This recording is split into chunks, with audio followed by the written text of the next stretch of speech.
our pleasure to have Jacqueline with us. Thank you. We are now, I think it's our fourth session. And today we welcome Jackie. You hold an MSc in Behavioral Change from UCL. And Jackie is an experienced freelance, she's a specialist generalist. I look forward to hear what that is, the best of both worlds in my view.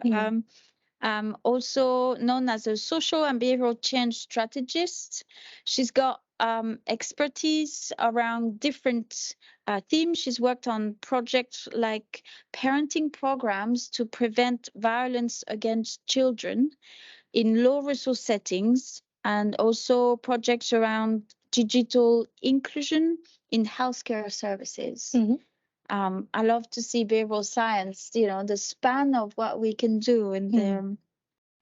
And Jackie has a keen interest in reflexive and trauma-informed practice in applied behavioral science.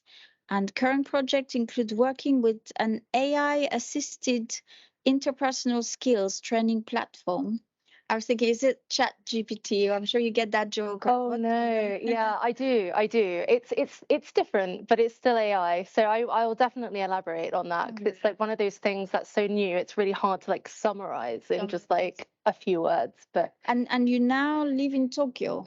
Yeah. So thanks for coming over. Well, that's completely fine. Honestly, I thought the worst bit of my journey was coming from Tokyo, but no, it was coming from North London. We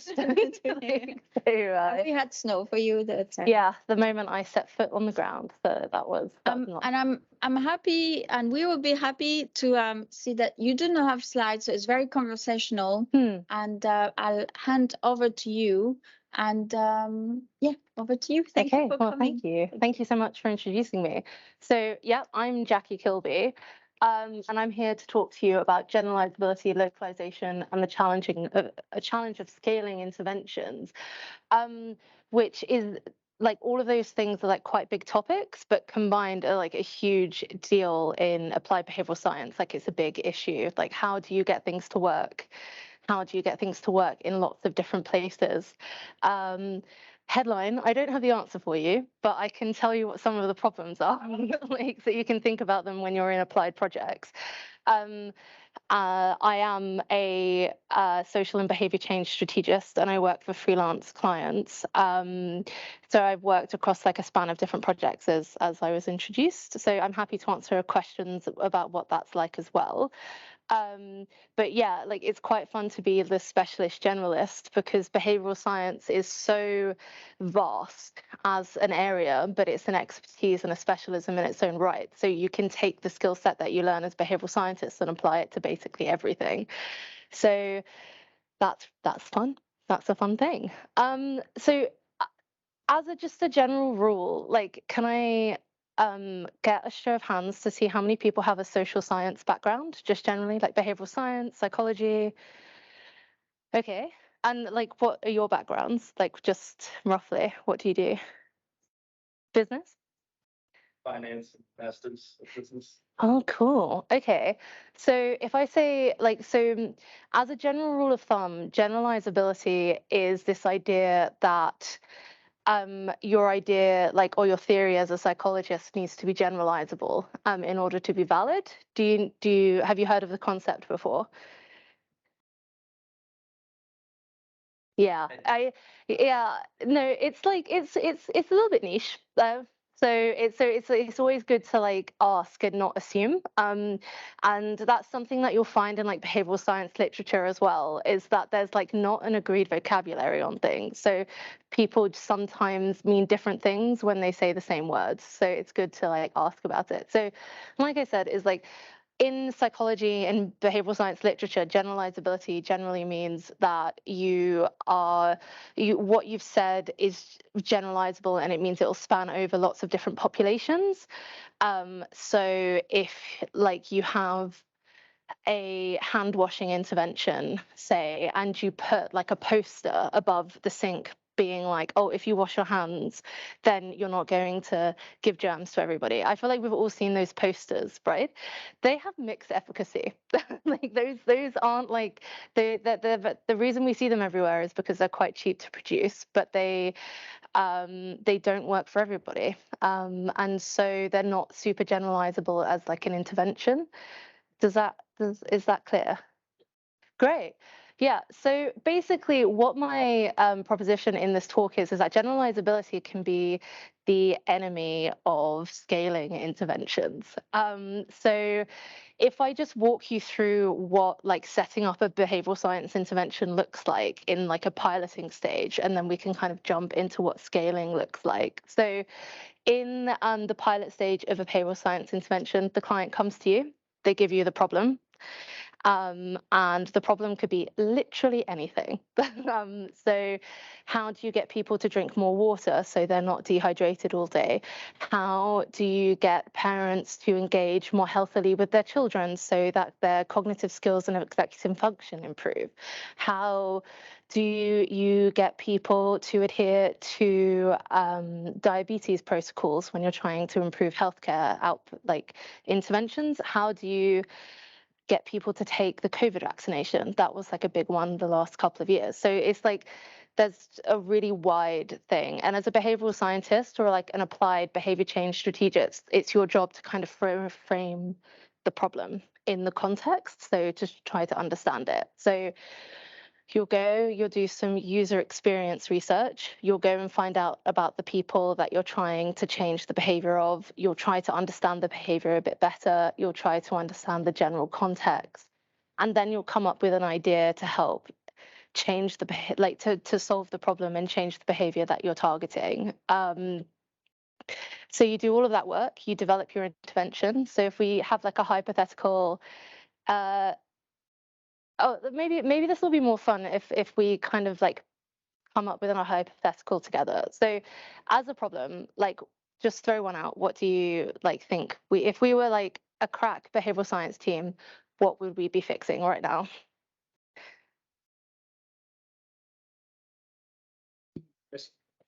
Misinformation. So misinformation on Twitter.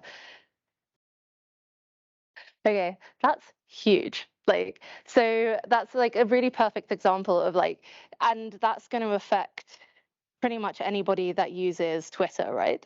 Like, so that could be an age range of 5 to 100, and it could be any gender.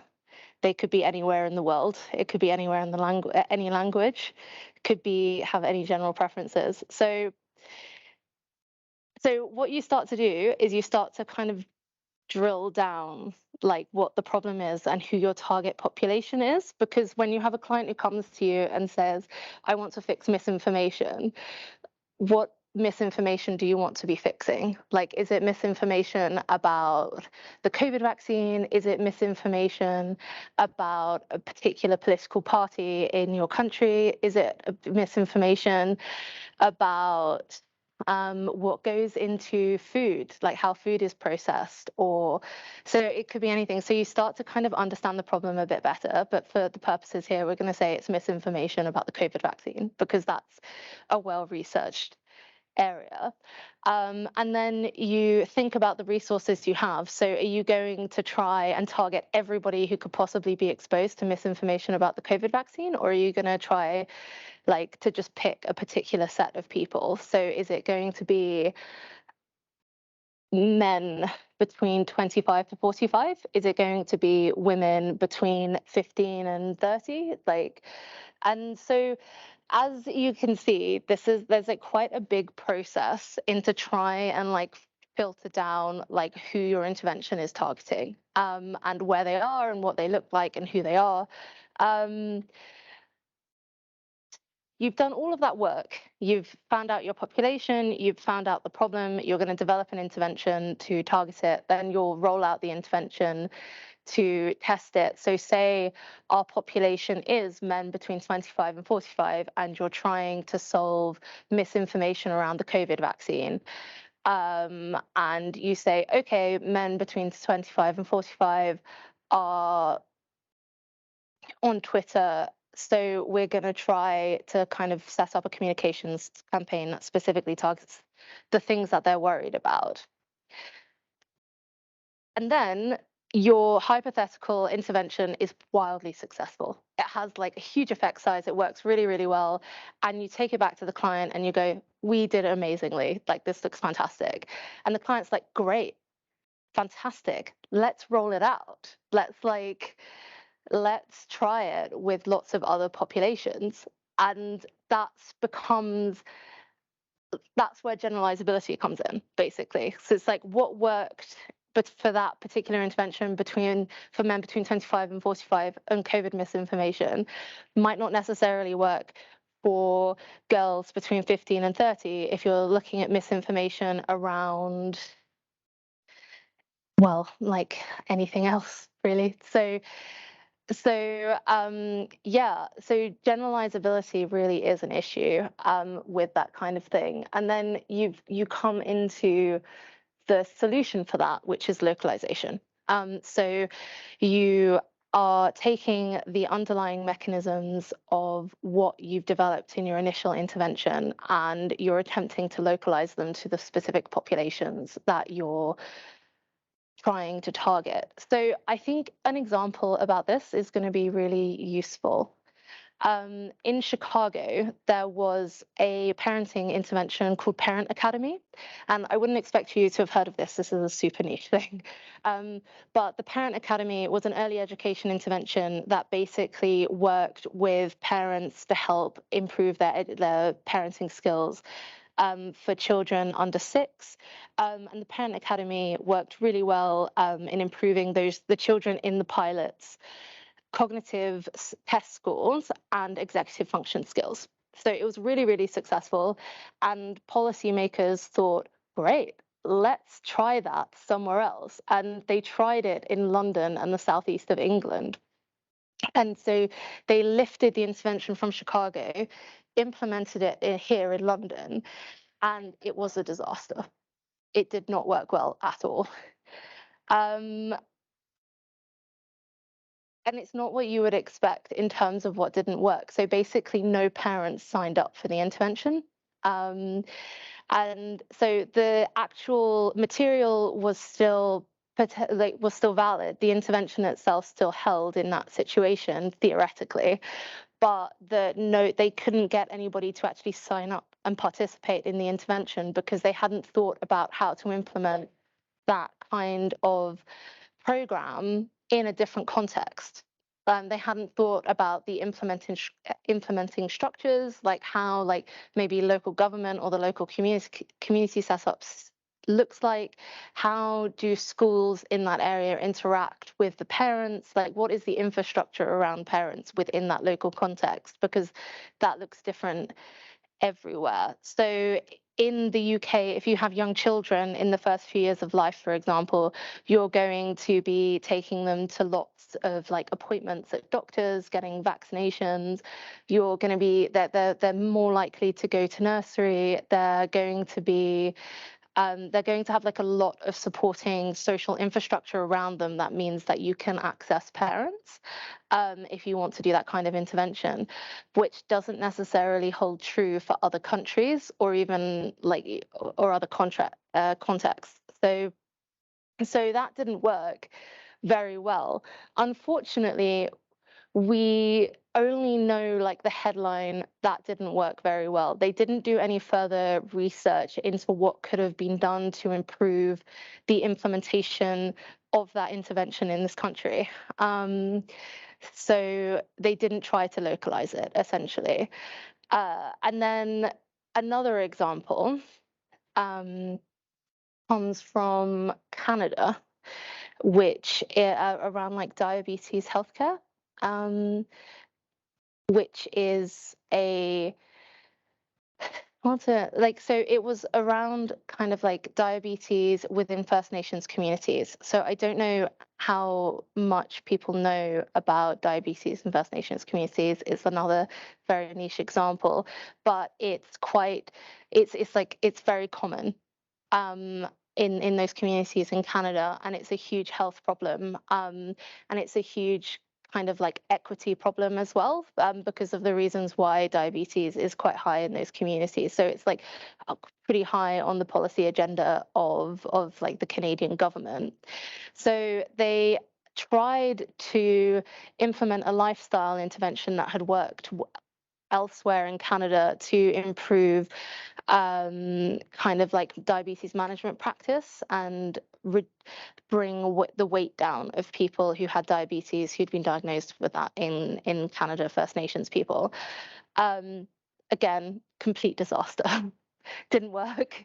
They, but fortunately for us, this time those people decided to go and find out why it didn't work and what they could have done to improve the intervention.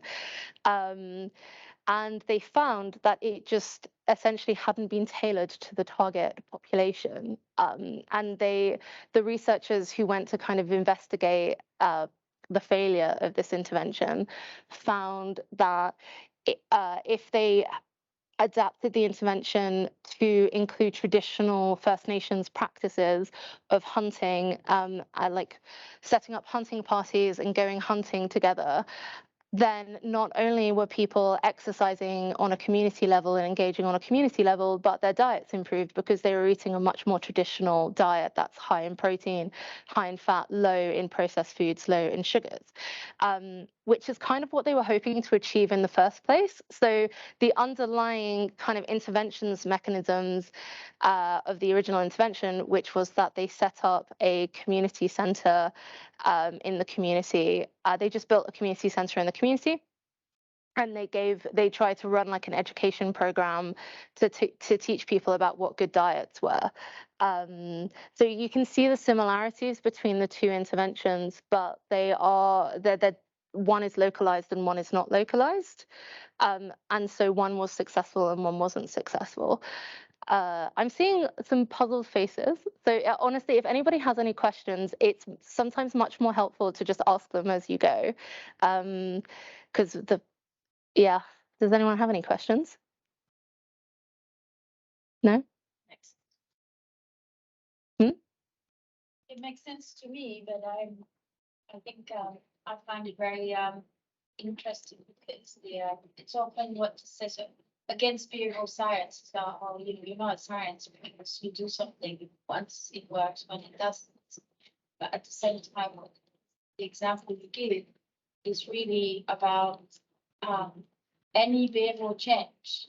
You need the science, you need to understand human behavior, but you also need to co-produce the solution with whoever you want to engage. Yeah, I mean, some of it is a science communication issue, and I think that's like a whole other seminar.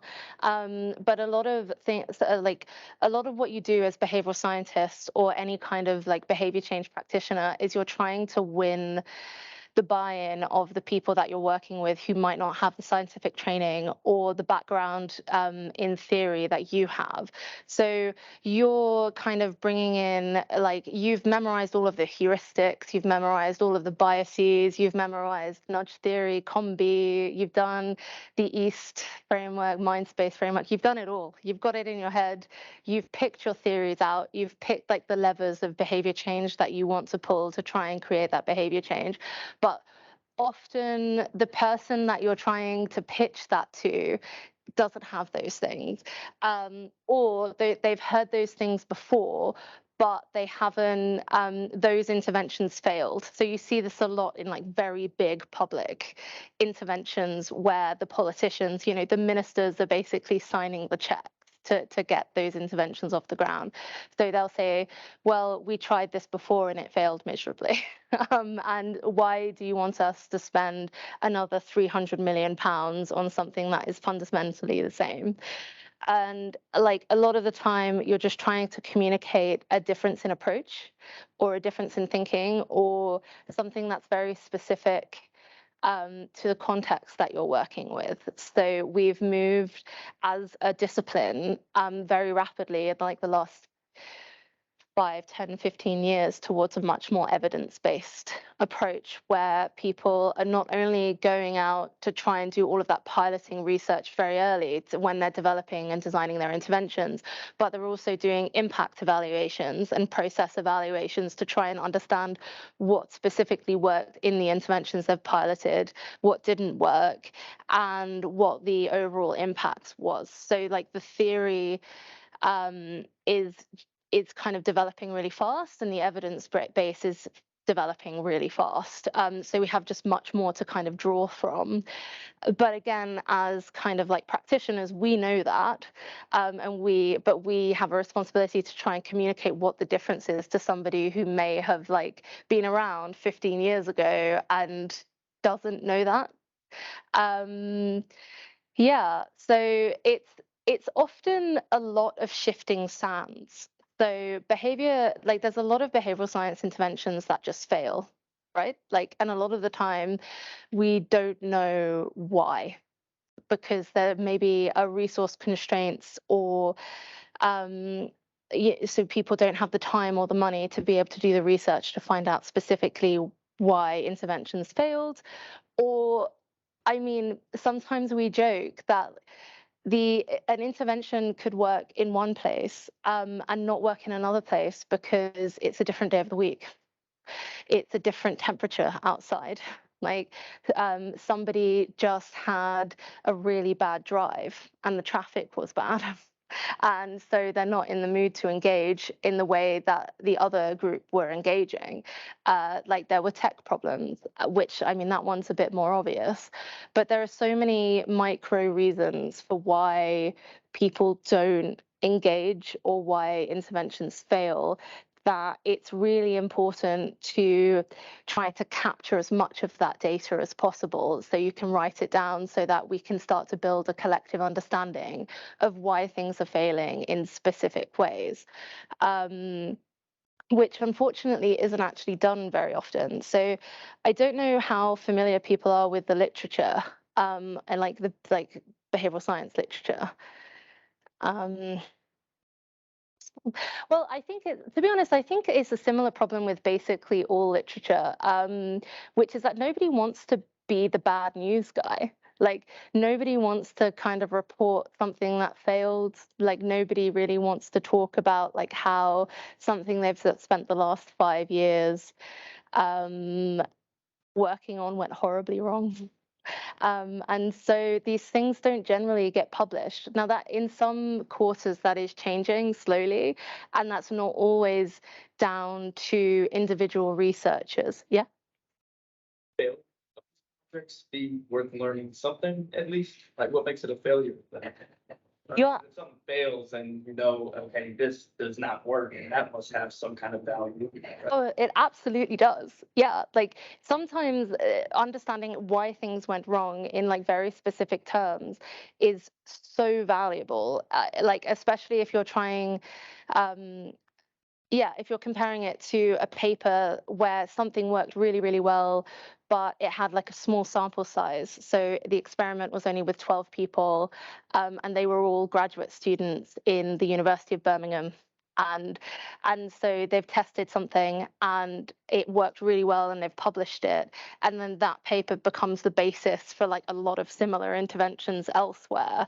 Yeah, but somebody tries something across the sample population of 2,000 people, and they're like a diverse population, and it's gone wrong, but they've done the process evaluations and the impact evaluations, and they've captured all of the data to try and understand specifically what went wrong, how, why, where, and with who. Yeah, like that definitely has a lot of value. Yeah. How would you define what a failure is? Is it if you don't find a significant difference between two things, or are there different types of failures that you? And then how do you approach that in communicating back to the client? Because you've done the work and you say, oh, you know, you paid me all this money, now here's nothing. So how do you handle this to a client? Well, that's the million-dollar question, and that's partly like the reason why people aren't publishing these things, and the why people sometimes cherry pick their data to try and cobble together what could be viewed as a positive or a success, or at least not a failure. But so your question is in 3 parts, so I'm going to try and approach it in 3 parts. So the first thing is definitely communicating it to clients is a challenge, and some of that is some of what works around that is managing expectations in advance, and being transparent about the process, and saying that we don't have all of the answers to everything. Like, behavioral science is a method, it's a set of tools, and it's a process. And sometimes things work and sometimes things don't work. But often, at least I've found, is that clients hire behavioral scientists or behavior change practitioners or social and behavior change strategists to come along and have all of the answers to what we call wicked problems in the field. Does everybody know what a wicked problem is? Okay, so yeah, yeah. Well, this like, so wicked problems are actually my favorite things when talking about generalizability and localization, because it really illustrates something important. And they were conceptualized actually maybe like 25 years ago, and they're called wicked problems because the context is constantly changing.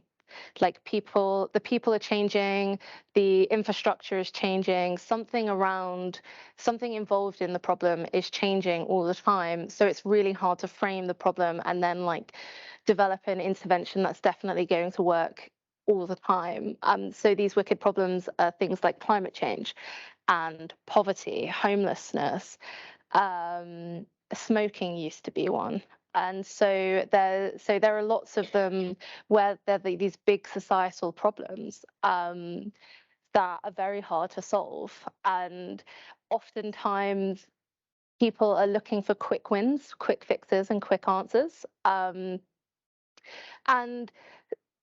sometimes you can only do what you can do. You can only communicate what you have and what you can do and what's possible within those confines, and manage client expectations in advance and along the way. And sometimes people are still going to be upset. Sometimes people are still going to be like, well, you said you could fix everything that was ever wrong all the time. Or more specifically, yeah, you said you could get people to eat more salads in the school canteen, and you could, like, every school canteen in the world ever will be able to get people to eat more salads with the intervention that you've piloted and trialed. And I think, as we all know, there are interventions that have gotten people to eat more salads, but there are just as many interventions where people have been like, no, I still don't like salad, I'm not eating that. So yeah, like, I think it's that fundamentally is a transparency and managing expectations thing. And I do think that's like, there's potentially another maybe workshop or seminar in that, like, where. Can I ask a bit more about that? Sure. In terms of balancing, got to get the sale. So if you're asking for what could be in £1 million of intervention, and you're pitching, might work, might not work. Well, actually, I don't really know what the localized kind of conditions are. You're not going to get the sale, and the person who is going to sign it off, it could end their career. And so I'm curious about how you balance all of that with the fact that you've got to get the sale. You've got to have somebody make that decision of signing it off as a behavioural science intervention. But you don't know whether it's going to work or not. So how do you balance that? So that's a great question. And it really does depend on what the nature of the intervention that you're working on is, like the scale of it. Because in some ways you can tackle it with the approach that you take. And what I mean is, so in huge global or even kind of countrywide interventions that are costing millions of pounds, there's sometimes very little flexibility in like pivoting during the project. So maintaining the fidelity or the integrity of the intervention while like layering kind of localization on top is very difficult with projects of that size, because there are just lots of moving parts involved. You have lots of stakeholders involved. And so with something like that, you know, one of the approaches that you could take is just creating buy-in and building understanding from the very beginning, and just talking through like the limitations of what you're doing, being honest about the evidence base as it is and what you're trying to achieve in that project. So if with those big kind of large size project like interventions, you can say, okay, the actual problem might not be solved, but at the end of it, if we do the impact evaluation, if we do the process evaluation, we'll understand so much more about that problem and what works and what doesn't work, because these interventions are always very complex. So you're still getting some kind of value from it. So that's a pitching thing. And also the people who are signing those checks are from, you know, they're from the UN, they're the WHO, they're UNICEF, they're the British government. So the approach that you would take kind of winning those contracts and kind of generating stakeholder buy-in is going to be slightly different in that kind of project. But if you're in like a much smaller, much more local project where you're trying to pilot a program where you're trying to get people to not drop cigarette butts on the ground in Lancashire City Council borough, like that is a different kind of approach where you can say, well, we're going to iterate.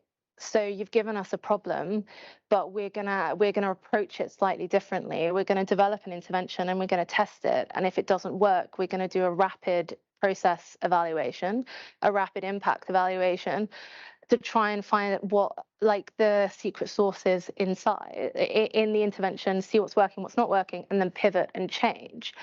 So there's also kind of the question of trying to understand what the client's goals are, like what it is that they're trying to achieve, because there's like the headline behavior that they're trying to change or the headline problem that they're trying to solve.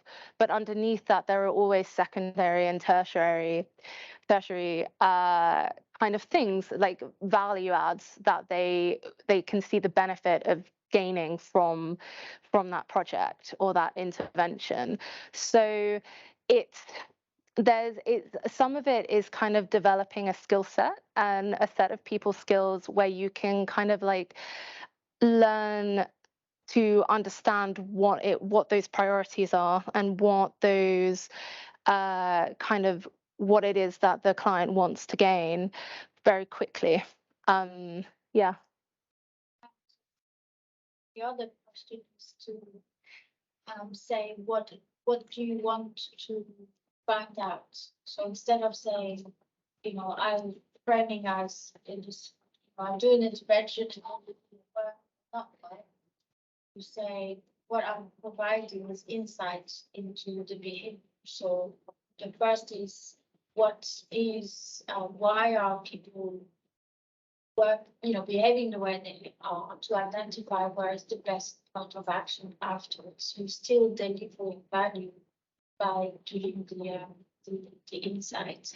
And for me, it's always, if you don't know, you might spend your money. Usually what the business would do is they will say, okay, here's a problem, and we're going to do this. And then the sales are convincing to do this.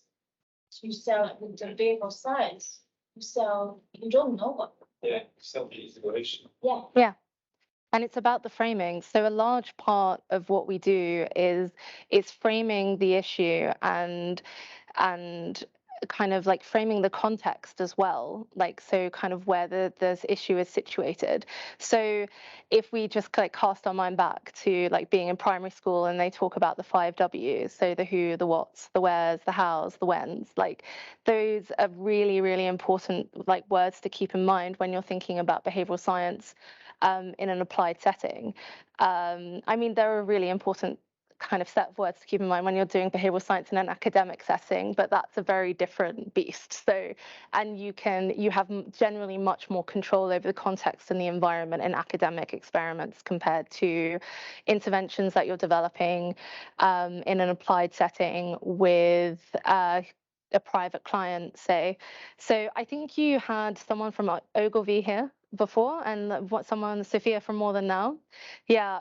So they work with a lot of private clients, for example, and so it's, they work on really cool things like getting more people to engage with certain platforms, like getting people to engage with certain platforms. How are you selling? How are you getting people to engage with brands on a deeper level? How are you getting but you can do it in public programs as well. So there's just like, I think it's about developing the flexibility of thought as well as the communication skills to be able to respond to what clients are bringing to you as they bring it to you. Does that make sense? Do you have any more questions? You look very, very thoughtful. I think some of the point we've had is how to sell this to people. Often what I found is there's going to be an initiative going ahead regardless. And by adding a behavioral science perspective onto it, so element of experimentation, it always helps to de-risk the project, because it's like, is this going to work or not? You can run it through a pilot. You can actually say to the business, this is really important for your stakeholder, for your career. Don't you want to know if this is going to work? Like, give you time to pivot before you maybe sign the second check and the third check. Yeah, it's true. Like, and it is really a question of risk. So, like you were saying before, like, oh, sorry, go on. I'll let you continue first if I have my question. Yeah. Okay. Yeah. So it is, if somebody is putting their name to kind of £1 million check, or they're kind of staking their career on like spending tens of thousands of pounds, so the stakes do vary. Like there's some people are going to be less inclined towards doing something risky, and some people are going to want to play it safe. And like one of the things we are trying to develop as a discipline, a behavioral science discipline, is the kind of the credibility of being a safe pair of hands. So you wouldn't necessarily run the risk if you didn't think that there was value in running the risk, like of testing something. So you've looked at the evidence, you've done the user experience testing, you've gone and spoken to the target population, like a sample of the target population, you've done your systems thinking, you've done your problem mapping, you've done all of that, and you've come to a well-considered conclusion, and you've designed and developed an intervention you think will work, and then you're going to pilot that. So it's about showing that you're not just throwing lots of things at a wall because you think that they vaguely seem right, and it might work, it might not work. Like, you are a professional, and there's a reason why you do things in the way that you do them, and if somebody asks you a question about that, you're going to be ready with an answer, right? And that's kind of like what separates you out from just like all kind, like from somebody who is just pitching for the sake of winning the contract. So it's a reputational thing as well. These are really central questions in the discipline, but also in that arose from something called the replicability crisis in psychology. So where there were lots of theories that were very, very popular, and lots of people built kind of interventions, or they developed further theories based on these theories, and they haven't been able to be replicated. Like, somebody has eventually gone back to try and retest like redo the intervention or redo the experiment to find out if it actually replicates, like if it actually works across populations, and they don't. And so that was like a huge, like there were lots of issues around that, but partially it was like a big reputational issue outside of the field, because somebody, like lots of people quite rightly were like, well, if the evidence isn't fit for purpose, then how can we trust that this is going to work in the way that you say it works? So a famous example is the marshmallow test. Have you heard of the marshmallow test? So it was an experiment in Stanford, I think, where they basically got a lot of preschool children to sit alone in a room, and yeah, and they would put a marshmallow in front of them, and they would tell them, if you don't eat the marshmallow for, I can't remember the exact amount of time, but let's just say 15 minutes. If you don't eat the marshmallow for 15 minutes, then you'll get 2 marshmallows. So it was about understanding delayed gratification in children. And yeah, and they found that the children who didn't eat, like the children who didn't eat the marshmallow and delayed their gratification and got 2 marshmallows later, generally did well across the course of their life. So they had higher test scores, they were more likely to go to university, they were less likely to have health problems and things like that. Now, the controversy around the experiment was that they didn't really control for things like socioeconomic status. They didn't really control for things that may have been happening in the home. They didn't. So there were lots of influential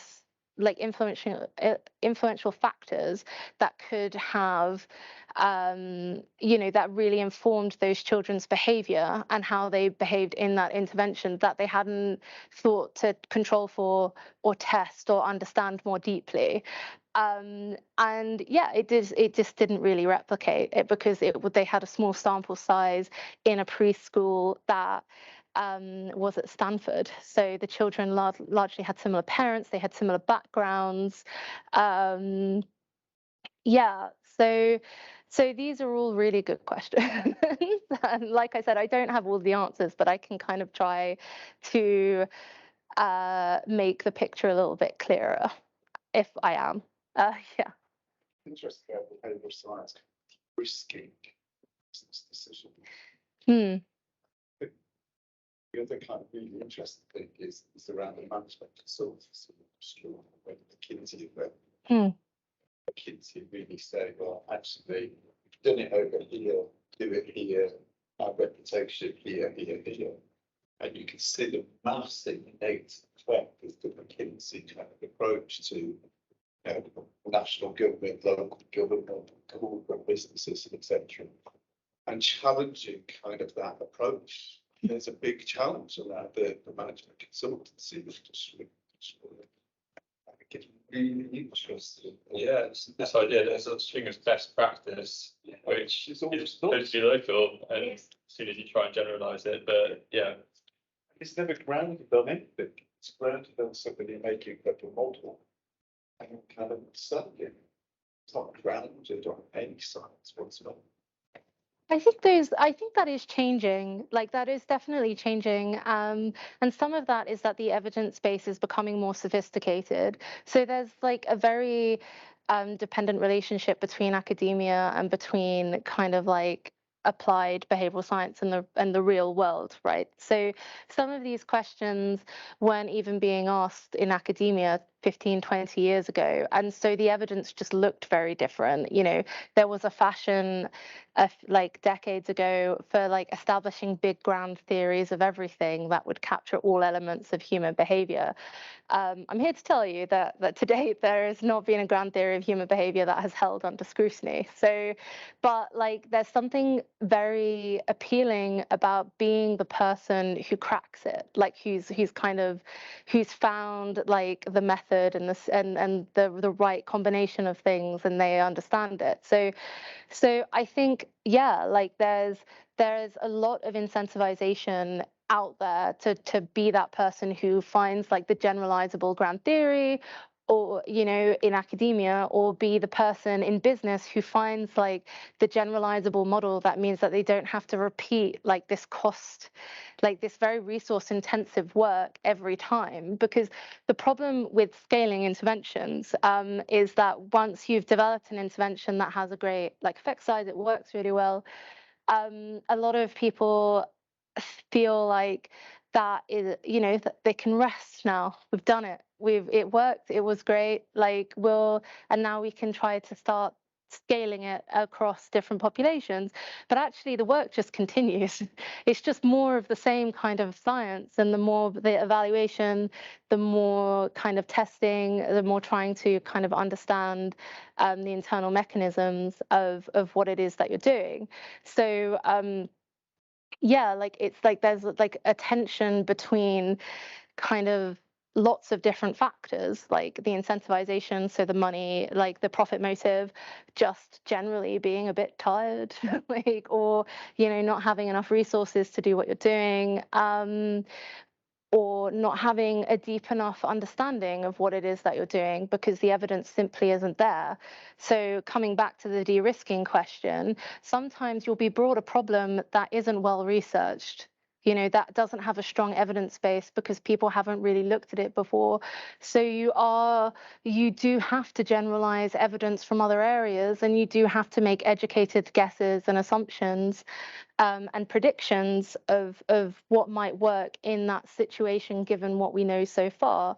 So an example of that would be care experienced populations are very under researched, and so there's been a lot of interventions, a lot of money spent trying to improve the quality of life of care experienced people who are less likely to go to university, more likely to have chronic health problems across their lives, that sort of thing.